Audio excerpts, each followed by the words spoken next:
So here's what we know. More than 750,000 Arizonans have received at least one dose. The demand so far outpacing supply. State again requesting 300,000 doses from the federal government. And we know so many of you want the vaccine. And tonight we're answering your questions around the so-called +1 and vaccine equity data. Here's ABC 15's Cameron Polam.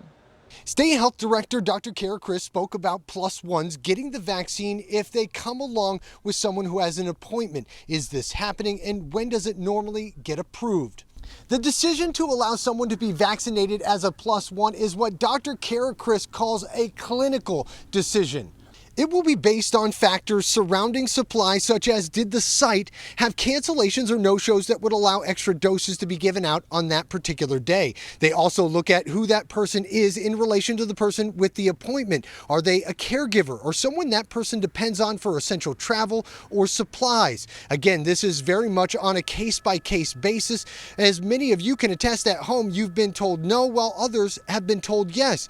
As for how many have been added as +1s at state-run sites, health officials tell us they're not tracking that information. Why is it important to track who is getting the vaccine, and is the state of Arizona providing this data? Data drives policy, and there's nothing more important to the distribution of this vaccine than the picture that data will provide. Right now, 22 states in the country are actively providing ethnicity breakdowns of who is getting the shot. And what it shows is a huge disparity between the groups who've been hit the hardest and those who've gotten the lion's share of the vaccine. For instance, in North Carolina, African Americans made up 25% of COVID deaths, but have only received 10% of the state's vaccines so far. Compare that to white residents who made up 65% of the deaths, but have gotten 82% of the vaccine so far. This similar story is playing out across the country. In Texas, Latinos make up 48% of the deaths, but again have only received 15% of the vaccine.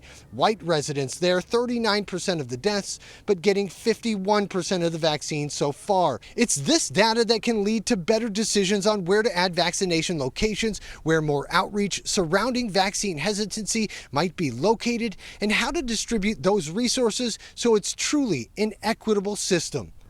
After multiple requests, the state did provide some of that data, including gender, age, and ethnicity. We're going to take a hard look at it and bring you what we learned.